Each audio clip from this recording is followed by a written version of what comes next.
Se longer à la salle des fêtes, il est presque 1h du matin. J'ai un personnage avec moi que tous les auditeurs de Radio 2000 connaissent, surtout les auditeurs du 8 Parade, des comiques humoristes tous les samedis, de 10h à 10h45. On le connaît, Claude Vanoni. On le connaît surtout par ses sketchs. Vous le connaissez car vous le défendez tous les samedis. Il n'est jamais descendu en dessous de la place numéro 5. Il a souvent été premier. Vous le défendez. Son profil, un peu un profil de mousquetaire.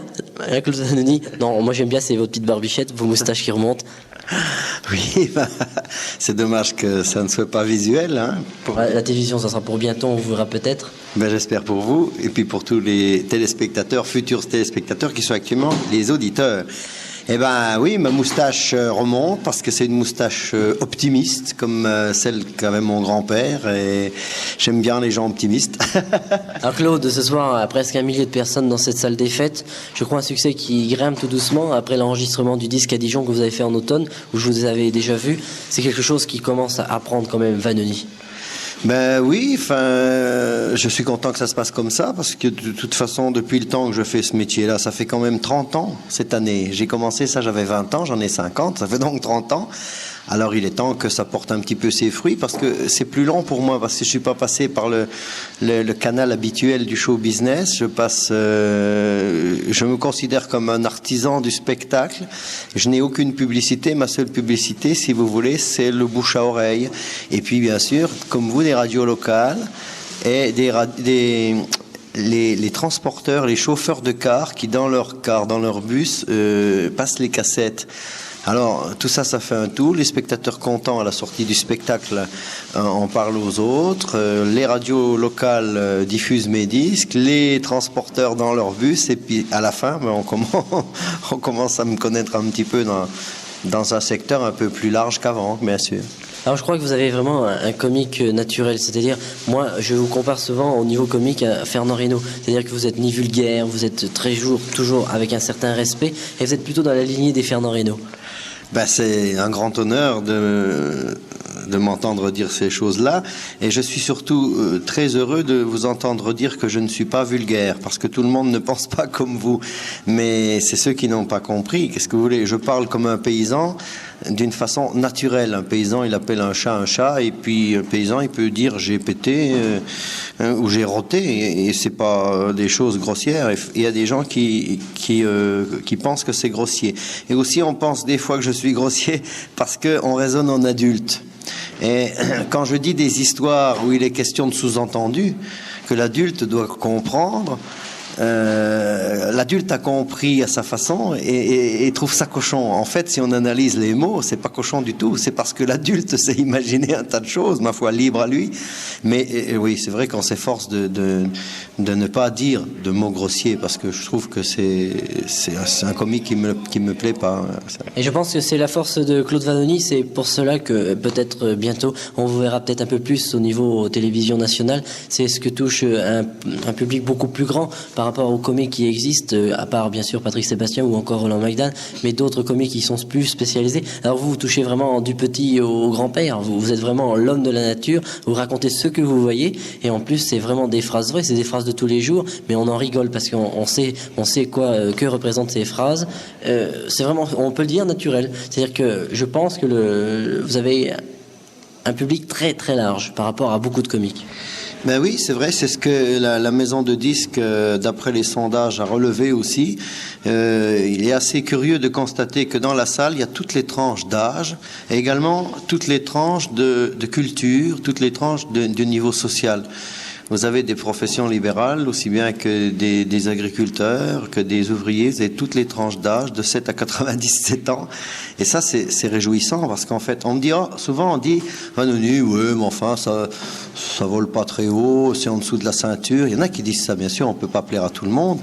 Mais moi, ce qui me satisfait, c'est de voir des gens qui ne sortent jamais. Et dans les villages, chaque fois que je viens, les organisateurs me disent on a vu dans la salle des gens qu'on n'avait jamais vus dans aucun spectacle. Bien, je crois que je suis fatigué après la scène. Je crois que la culture commence là, quand on arrive à faire sortir de chez eux des gens qui ne sortent jamais pour d'autres manifestations. Et c'est le début de la culture, ça. Et ma devise, et celle de Bruno, mon fils, qui travaille avec moi, c'est ça, on n'attrape pas les mouches avec du vinaigre.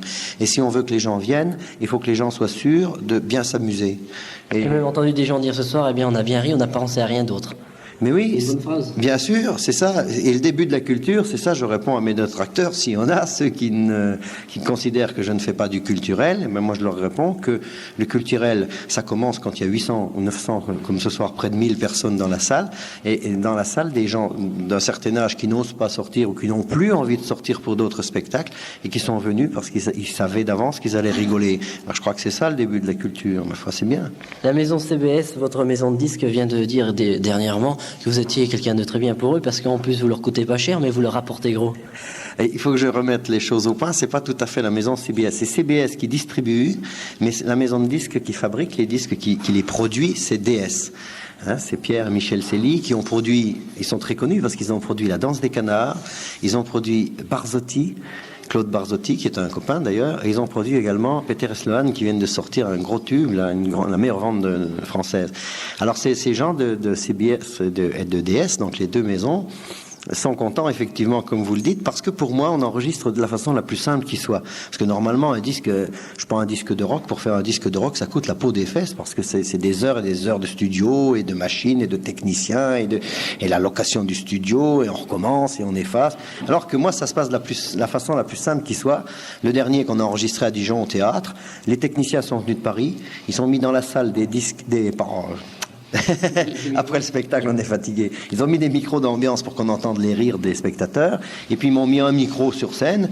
Hein, et puis j'ai parlé dans ce micro et on a fait un disque. Sans droit à l'erreur. Là, il faut pas se tromper parce que on n'a pas le droit de recommencer. On ne fait ça qu'un seul soir. Alors, c'est difficile pour moi, c'est difficile pour les techniciens.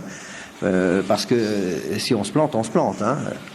Mais il en sort ce qu'il en sort. Mais en tout cas, il en sort quelque chose de vrai. Avec des fois des bégaiements, tant pis, ça n'en est que plus naturel. Avec des fois des bruits de fond ou des chuchotements ou des petites fautes dans la prononciation, dans la diction, mais ça n'a pas d'importance. Ça n'en est que plus naturel, comme le personnage l'est sur scène. Et puis c'est pour ça que ça leur coûte pas cher, parce que je crois que s'ils avaient calculé que ça leur coûtait l'enregistrement 10 000 francs, hein, 1 million ancien, pour faire un 30 cm. Vous en avez vendu combien déjà ?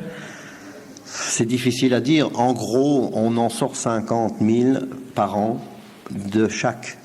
Hein, alors, il y en a 10 quand même maintenant. Et dans tous les sketchs que vous sortez, dans le dernier album, vous avez un préféré ? Parce que je sais que les gens ont un préféré. Je m'en suis rendu compte. Alors, est-ce que vous avez un préféré dans le dernier ? Dans le dernier, c'est difficile à dire parce qu'il n'est pas assez vieux encore que pour... je les aime tous. C'est difficile à dire. Je les fais tous sur scène en ce moment. Et quand je commencerai à en abandonner petit à petit pour en dire des nouveaux, là, je me rendrai compte vraiment de ceux qui m'ont moins plu, quoi. Moi, je peux vous dire que c'est l'amour dans le dernier, qui plaît beaucoup. Et surtout, arriver au niveau du baiser coq. Ben, c'est bien. Je vous ai déjà rendu compte. C'est un sketch que j'aime beaucoup et que j'ai eu du mal de pondre. Parce que c'est un sketch que j'avais pondu il y a au moins 5-6 ans et que j'étais obligé de laisser dans les placards, dans les cahiers, parce que j'ai des trucs que je laisse tomber, je les reprends après. Et j'ai bien fait de le laisser tomber parce que j'étais mal parti, je l'avais mal fait, je l'avais mal écrit. Et puis je l'ai repris l'été dernier, l'été 84, pour l'enregistrer pour qu'il sorte fin 84. Et je crois que j'ai bien fait d'attendre parce qu'il faut laisser macérer un petit peu comme ça. Alors je crois que vous prenez 2 mois de vacances chaque année. Vous vous obligez à prendre 2 mois de vacances, oui. Et vous écrivez vos textes. Oui, c'est pas vraiment des vacances, bien sûr. Il faut pas que je triche quand même. C'est un mélange des deux. On se repose, on change de rythme parce que la vie qu'on mène, je ne me plains pas, mais c'est quand même une vie qui n'est pas facile parce qu'on veille, on roule beaucoup, on n'est pas souvent à la maison. Et quand on rentre à la maison, il y a le courrier, parce qu'on fait tout nous-mêmes, on n'a pas ni secrétaire ni personne, hein. Ce qui fait qu'on n'a pas le temps d'écrire de sketch. Et si on n'écrit pas de sketch nouveaux, eh bien on vieillit vite. Les sketchs, à force de les entendre et de les dire, ils vieillissent. Et il ne faut pas se laisser prendre à ce jeu-là, il faut donc penser à en écrire de nouveau. Et si on n'a pas le courage, je dis bien le courage, parce que c'est tentant de continuer à bosser. Parce que d'une part, on se fait plaisir, d'autre part, on gagne de l'argent. Mais il faut se forcer, il faut absolument s'arrêter un moment dans l'année, ça dépend de la longueur. Pour qui ? Il y en a qui écrivent plus vite que d'autres. Moi, il me faut 2 mois pour écrire comme il faut. Et juillet, août, en général, on travaille presque pas. Des fois un peu le premier week-end de juillet, des fois le dernier week-end. On s'arrête un petit peu en 2 fois, si vous voulez. Hein. Mais enfin, il nous faut presque 2 mois, juillet, août, pour refaire du nouveau et recharger les accus et se refaire une santé, parce que c'est quand même pas rien. Hein. Vous faites de la gymnastique pendant vos vacances ? Oui, je suis ancien professeur C'est pour ça que je d'éducation. vous pose la question. Alors, mais pas pendant mes vacances, chaque fois que je peux. Par exemple, ce soir, il est 1h du matin, là, à l'heure où nous parlons. Nous n'avons pas encore fini de ranger le matériel ni de faire les papiers avec les organisateurs. Et pas douteux qu'on va pas prendre la route avant, d'ici 1h, disons 2h du matin. Il y a 2 heures de route, ça nous fait arriver à 4 heures. Eh ben, si j'ai le temps, demain on repart, on va dans le Jura. Si j'ai le temps demain matin, vers midi, je me fais un petit footing d'une demi-heure.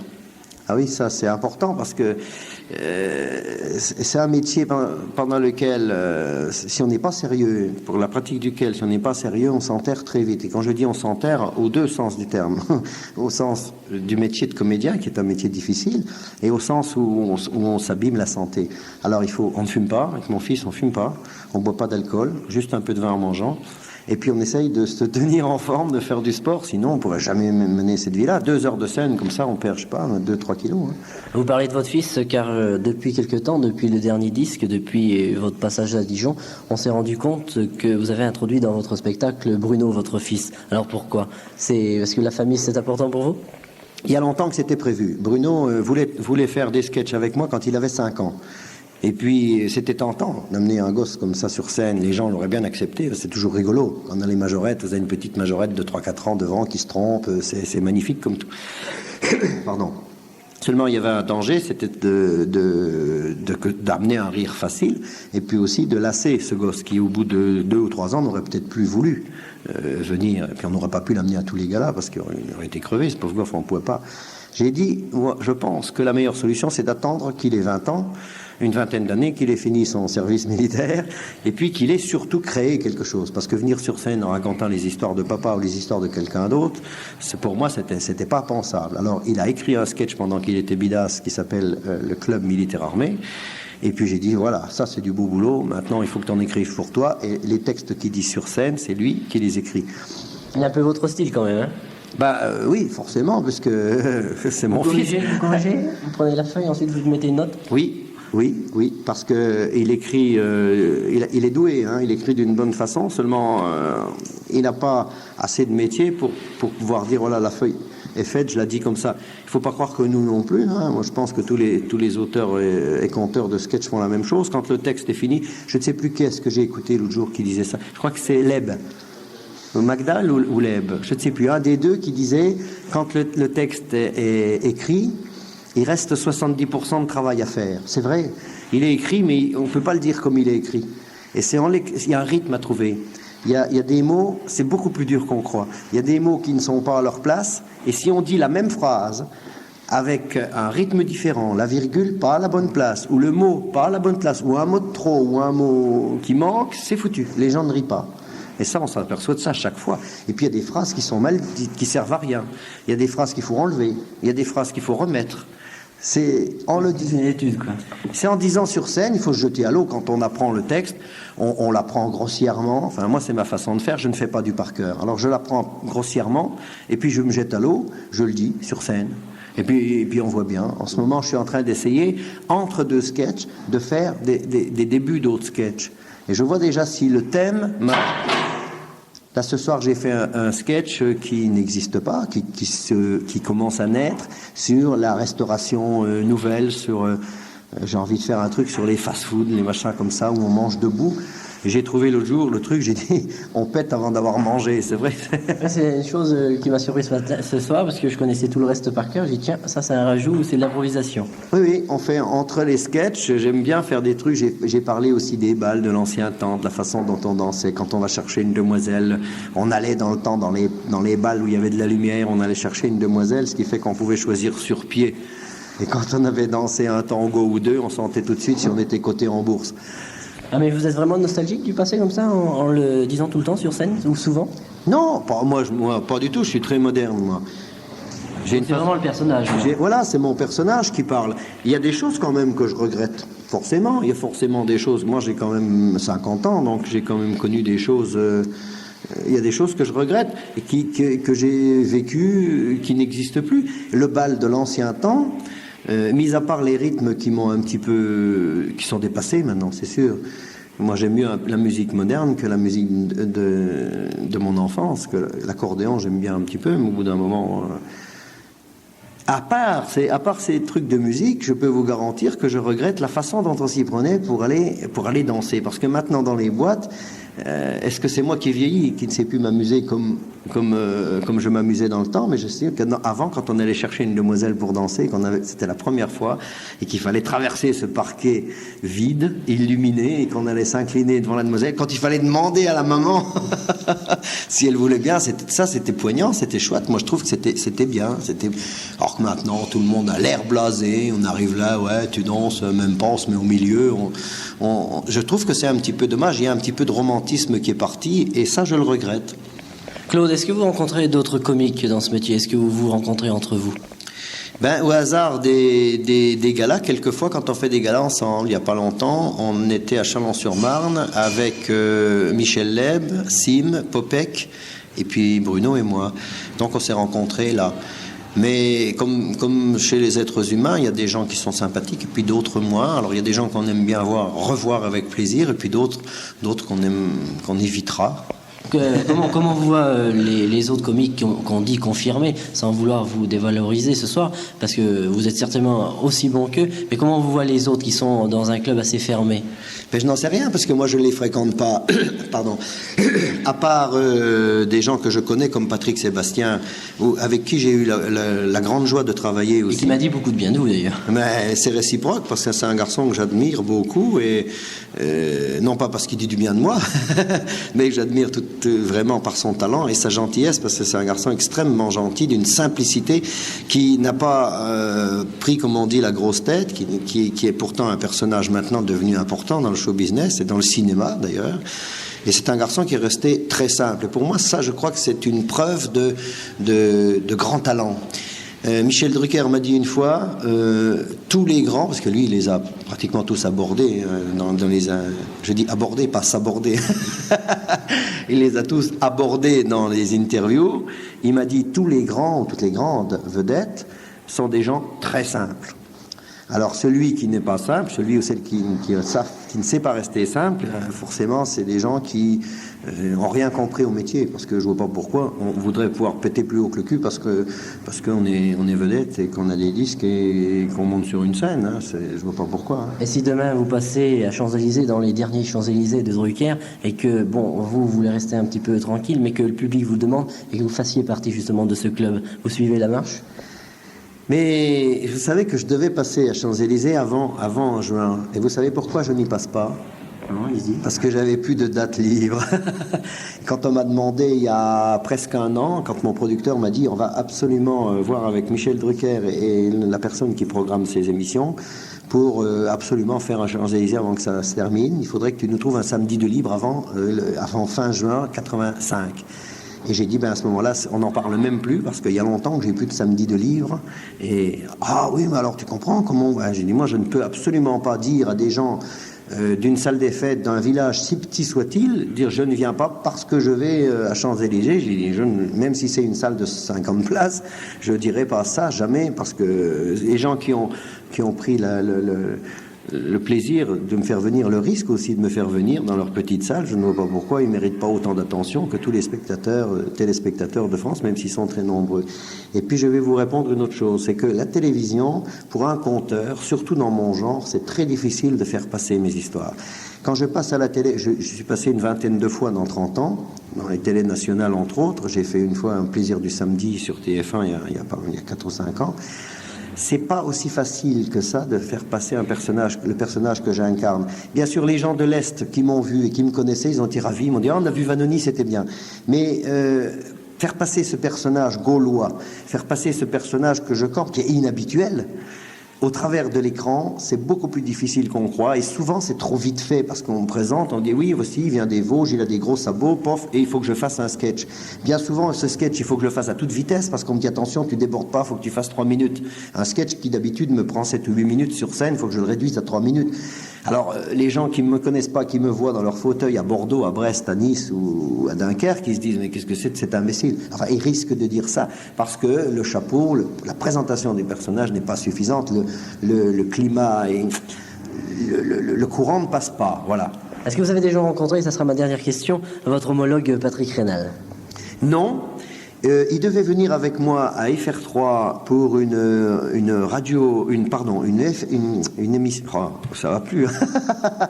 Après le spectacle, on est fatigué. Hein. Il devait venir avec moi à FR3 Nancy pour une émission de télé qui s'appelle Artiste à la carte. Et le responsable de cette émission voulait réunir le plus de comiques possible. Alors il a eu des oui, et puis bon, chacun a ses occupations personnelles. Patrick Hanel était au programme en dernière minute, il n'a pas pu se déplacer. Alors il y avait un comique belge, et puis Popek et moi. Finalement, on n'était que 3 alors qu'on devait être 7 ou 8. Mais finalement, je ne l'ai jamais rencontré, non. Je sais qu'il me connaît, je le connais moi fort bien aussi, parce que c'est exactement à peu près le même personnage, mais en berrichon. Oui, c'est ça, oui. Il fait en berrichon. Vous en connaissez d'autres en France dans ce genre? Je ne les connais pas pour les avoir rencontrés, mais je connais de nom. Je sais qu'en Bretagne, il y en a un qui s'appelle Job Larigou, qui fait ça aussi. Et puis, il doit y en avoir un peu dans toutes les régions, hein, forcément. Ah oui, il y en a un aussi qui est dans la même maison de disques que moi, mais que je n'ai jamais rencontré, qui fait ça avec du patois boulonnais, donc de Boulogne-sur-Mer, là-haut, un patois ch'timi, qui s'appelle Jgus. Et qui fait aussi un tabac, et quand il passe dans la région de Boulogne, seulement ce qui va le gêner pour sortir de sa région, c'est qu'il fait que du patois. Oui. Et c'est le ch'timi, pour le comprendre, salut bien. Hein. Eh bien Claude, je vous remercie de m'avoir accordé ces quelques minutes pour moi, et puis je vous souhaite bonne route tout au long de ces campagnes, car vous enfoncez dans la verte campagne, et plus vous enfoncez, plus vous êtes content. Eh ben oui, tant mieux, merci à vous, et puis à la Royotte.